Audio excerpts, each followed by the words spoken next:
Bienvenidos una vez más a Católico Conoce tu Fe. Hoy queremos hablar acerca de algo que ha acontecido recientemente y lo hemos visto en un portal del sitio del blog Info Católica que dice así: esta noticia, 4 obispos, sacerdotes y seglares señalan un error doctrinal en Desiderio Desideravi sobre la recepción de la Eucaristía. Aparentemente, este grupo de obispos, sacerdotes y algunos seglares encuentran, según ellos, su subjetividad, un error doctrinal en esta carta apostólica del Santo Padre Francisco, que no es sobre la Eucaristía, vamos a ser específicos, ya que ellos piden especificidad, sino que es sobre la formación litúrgica del pueblo de Dios. O sea, la intención del documento la dice el título. La intención no es hablar de la Eucaristía, aunque esté muy relacionada la Eucaristía con la celebración litúrgica del pueblo de Dios, fuente y culmen de la vida de la Iglesia, pero no quiere hablar específicamente de la recepción de la Eucaristía en tanto sacramento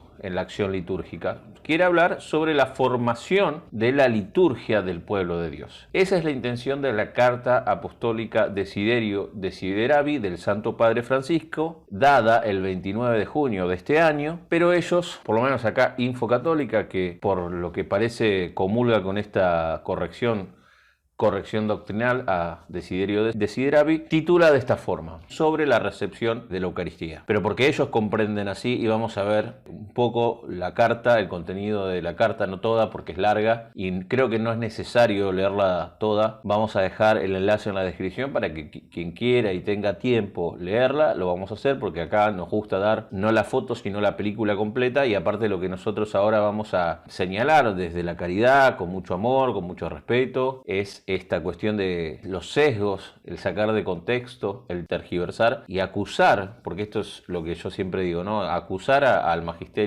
de la piedra, del fundamento que fue puesto por Cristo, por nuestro Señor, en las palabras: tú eres Pedro y sobre esta piedra edificaré mi iglesia. Así que nada, vemos que es algo muy importante y que está en línea directa con los fundamentos que ha puesto ni más ni menos que el mismo Jesús, nuestro Señor, para su iglesia. Entonces, dice la crítica que se le hace, o la corrección, entre comillas, doctrinal a este supuesto error de la carta, que lo que intenta, ya dijimos, es hablar sobre la formación litúrgica del pueblo de Dios, que dicho sea de paso, a mí me gustaría hacer esta aclaración. Quisiera que lean Desiderio Desideravi, porque siempre estamos como haciéndolo desde el punto de vista de salir a defender, ¿no? Pero alguna vez quisiéramos decir, la riqueza de Desiderio Desideravi no se reduce o se circunscribe solamente a este burdo ataque, a esta burda, no sé cómo llamarlo, crítica que hacen estos reaccionarios, miembros reaccionarios del pueblo de Dios, a los cuales queremos que se salven, pero no dejemos de a la vez de ser sinceros y francos con esta actitud, ¿no? que es la que siempre repudiamos, haciendo la salvedad de que se odia el pecado, se aborrece el error, mas no al que erra o al que peca, porque, lo repito una vez más, todos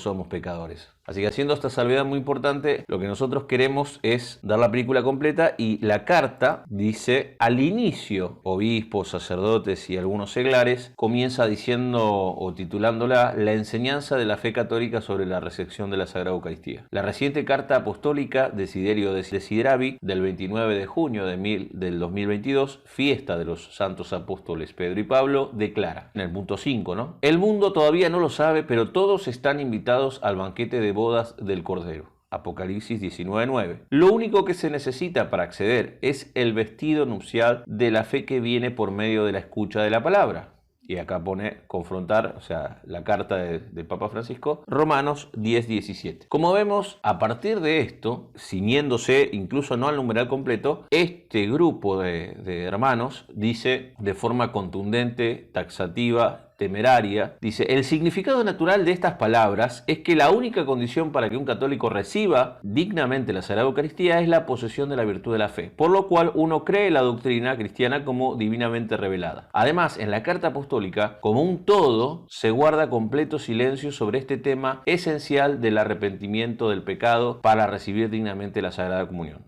Acá está la acusación, ¿sí? Temeraria, calumniosa. Ellos juzgan que se guarda silencio, Acá nosotros no queremos entrar en la trampa, porque son ellos los que afirman gratuitamente esto, ¿sí? Es su limitada comprensión y su holgazanería intelectual, este denominador común de estos grupos, ¿no? Su holgazanería intelectual, sus sesgos, lo burdas, que son sus críticas. Acá en Argentina decimos una expresión que no es muy académica, berretas, que no sé cómo los hermanos hispanoparlantes de otros países no sé cómo traducir, ¿no? Berreta es de bajísima calidad, ¿no? Algo berreta. Entonces, aquí vemos que acusa, guarda silencio. O sea, si el Santo Padre te está diciendo en el título que lo que quieres hacer es hablar acerca de la formación litúrgica del pueblo de Dios y no quiere hablar específicamente de una materia sacramental y más específicamente del sacramento de la Eucaristía, ¿por qué vos te adelantás a decir que se guarda silencio sobre la condición? Se da por sentado. Si el Papa quisiera estar hablando todo el tiempo de todos los temas, no podría hacerlo. Aparte, pensemos una cosa, sentido común. Y acá doy fe de personas que han conocido al Papa antes de ser Papa, pasaba, y gente que precisamente no es que le tenga demasiada estima, me han confesado a mí que, y esto obviamente me tienen que creer, lo voy a decir, tenía la costumbre de pasarse muchas horas en el confesionario, confesando, ¿sí? Es una costumbre que ni siquiera como Papa la perdió. Entonces pensemos un poco, usemos el cerebro propio. Una persona que realmente dedica su vida, gran parte de su apostolado, de su labor pastoral, a confesar y no sabemos si incluso dirigir a personas, porque recordemos que es jesuita, realmente hace falta que se dude de que realmente él, mejor que nadie, vive en la práctica la necesidad de la reconciliación como requisito para recibir la Eucaristía. No sé si está bien dicho requisito, pero como condición previa o como un auxilio más de la misericordia de Dios para recibir dignamente al Señor, porque todo es gracia, ¿sí? Todo es gracia, y el mérito en la teología católica o en la doctrina católica no es un mérito pelagiano, sino que es un mérito que brota de la gracia. Que siempre el movimiento inicial, como dice el Papa Francisco, quien nos primerea es siempre Dios. Entonces, Él nos da el sacramento de la reconciliación como un medio más, pero que también está dentro de la línea de lo que es la gracia, ¿sí? Es el modo ordinario. Los sacramentos son canales ordinarios de la gracia. La gracia, es gratis. Y recién en esa línea, dentro de la gracia, uno puede, de algún modo, realizar actos meritorios, pero siempre en Cristo, por Cristo, con Él y en Él. Por Él, o sea, Él mereció nuestra capacidad de merecer. Por eso todo es gracia. Entonces, a veces no se entiende esto, y es algo elemental de la doctrina católica, pero que, repito, el problema es la ignorancia, y en este caso, ellos se animan a la ignorancia es atrevida porque a río revuelto, ganancia de pescadores, y en el mundo de los ciegos, el tuerto es rey. Porque, si mal no recuerdo, déjenme ver, me parece que en un lugar hablan de que son académicos, ¿no? Hace alusión acá en Infocatólica, había leído que eran del mundo académico, ¿no? Que diría yo academicista, del libro. Pero estos eruditos, que para mí es una erudición de poca monta, no es suficiente como para poder entender y comprender cosas que se viven, son vivenciales. Y es muy hermoso lo que dice Desideravio Francisco en Desiderio Desideravia acerca de esto, que la formación litúrgica no se limita solamente a una cuestión meramente cognitiva o del conocimiento, sino a una experiencia, algo más profundo, que es una cuestión vivencial, porque es un encuentro con los misterios, con un misterio, o sea, con ese misterio, como digo siempre, ¿no? Creemos en misterios y los misterios son personas, ese encuentro personal con nuestro Señor, esa vida de fe, es principalmente vida. Él lo dice más hermoso, por eso recomiendo que lo lean y voy a dejar en el enlace la descripción de la carta apostólica Desiderio Desideravi. Bueno, entonces, perdonen este entrevero de palabras, vamos a ver que la carta habla, no, aún así todo, no centrándose en el sacramento de la Eucaristía, el más importante de todos, así todo hace alusión a la necesidad de los sacramentos, ¿sí? Dice, en la Eucaristía y en todos los sacramentos se nos garantiza la posibilidad de encontrarnos con el Señor y de ser alcanzados por el poder de su Pascua. El poder salvífico del sacrificio de Jesús, de cada una de sus palabras, de cada uno de sus gestos, mirada, sentimiento, nos alcanza en la celebración de los sacramentos. Y acá dice, dice, continúa perdonándonos, curándonos y salvándonos con el poder de los sacramentos. O sea, está hablando que Jesús nos perdona, nos cura y nos salva con el poder de los sacramentos. No lo nombra específicamente, pero se deduce, si uno tiene sentido común, que al decir nos perdona, implícitamente está refiriéndose al sacramento de la reconciliación. Habla de la Eucaristía y de los sacramentos. Entonces, uno lee lo que quiere. Esto lo dice en el punto 11. La palabra sacramentos o sacramento,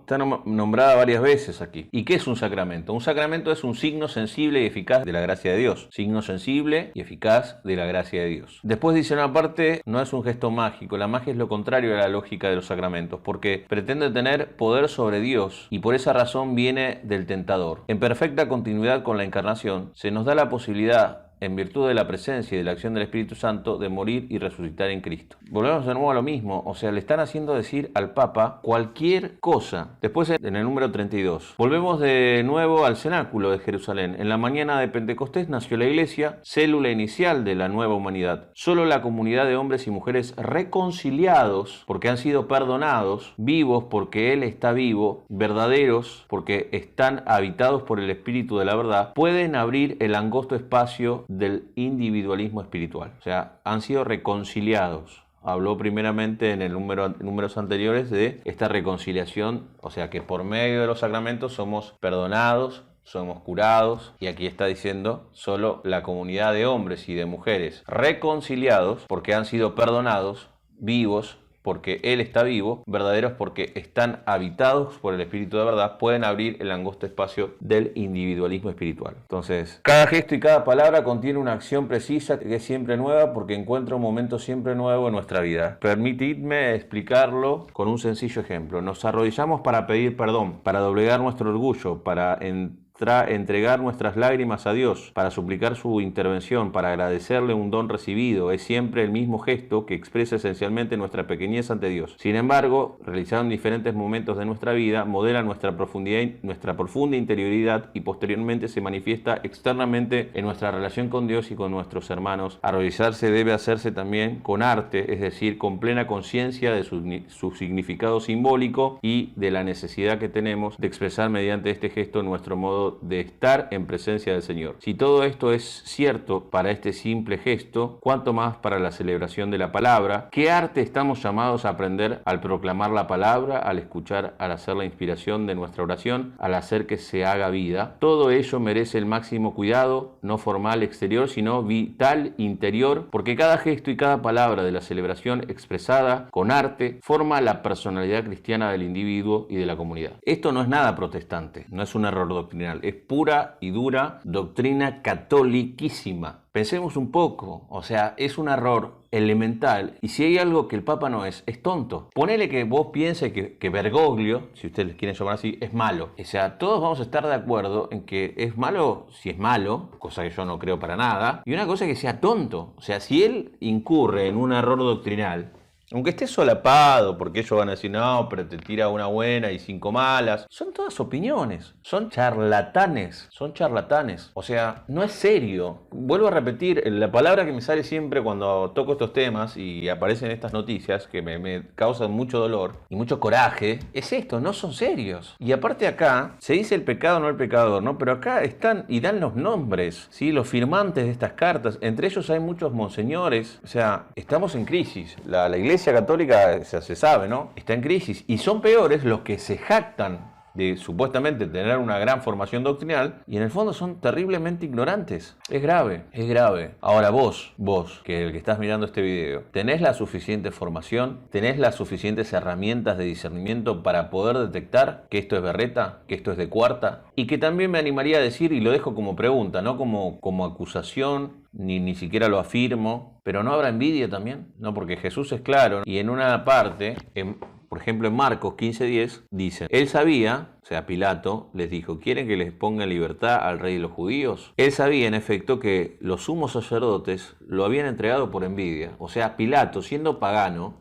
una persona no creyente, de sentido común, se daba cuenta que en el fondo la verdadera causa, el verdadero motivo del ataque, de la inquina, del encono, de las chicanas, ¿no? De esta cosa de desearle la muerte, porque a Francisco también se lo han deseado, ¿no? O sea, yo me he enterado, esto no sé si efectivamente sea así, pero me ha llegado que hasta incluso había gente rezando para que se muera. Entonces, Pilato se da cuenta que es por envidia. Yo no digo que estos grupos, el motor verdadero sea la envidia. No lo sé, lo dejo como pregunta. Pero realmente no es difícil detectar si lo que mueve a un católico es la caridad y el verdadero y sincero amor a la verdad, a la ortodoxia. No es muy difícil. Hay maneras de detectar muy claramente cuando una persona está haciendo la crítica, como decimos en Argentina, de buena leche, con buena intención. ¿Sí? Las formas, los modos son muy importantes y manifiestan claramente si es limpia la intención. Las intenciones no son manifiestas, pero hay modos claros de poder percibir si lo que realmente están buscando es el amor a la verdad. Se dicen de otra manera. Y aparte de acá, también convengamos que hay otro error de base, que por principio el Papa está equivocado. Acá se invierte el principio de decir, bueno, él es culpable hasta que se demuestre lo contrario, o sea, ya por las dudas y lo que dijo y está mal, ya hay una mal predisposición y aquí, bueno, hay un problema del ensañamiento que no brota de un espíritu abierto, humilde a las mociones del Espíritu Santo. Todo lo contrario. Por eso pasa lo que pasa y esto es lo que a mí más me tiene preocupado y creo que al Santo Padre también, y yo no es porque me ponga a la altura del Santo Padre, pero muchos evangelizadores que comparten este amor filial hacia Pedro, hacia el sucesor de Pedro, la gente que se llevan puesta, el daño que propagan en otros que por ahí no tienen esa mala voluntad,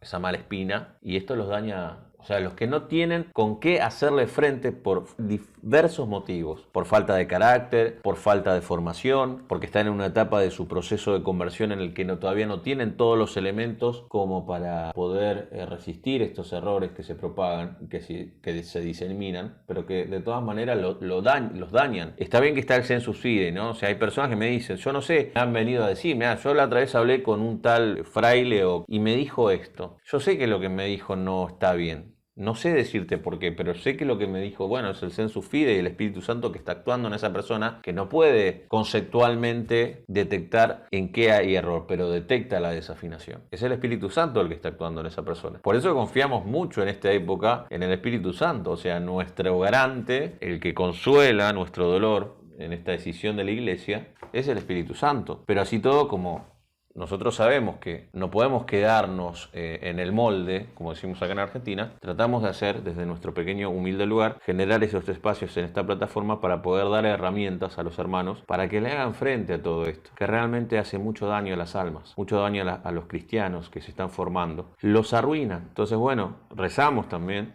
y pedimos al Espíritu Santo que proteja a los pequeños en la fe, sobre todo a ellos. Para ellos es este video. Y a los hermanos que hicieron esta carta, bueno, que Dios los ayude, ¿no? Condenamos su acto, nos parece totalmente desleal, berreta, burdo, pero bueno, que Dios los ayude, que Dios nos ayude a todos. Todos somos pecadores, todos estamos en proceso, todos tenemos cosas que cambiar. Todos tenemos que purificar cosas. Nadie aquí está libre de pecado para tirar la primera piedra. Entonces, este video está hecho con mucho amor y con mucho dolor y con esperanza también, ¿no? Que alguien lo vea y bueno, si aún no llegamos, nos sentimos dichosos en el Señor.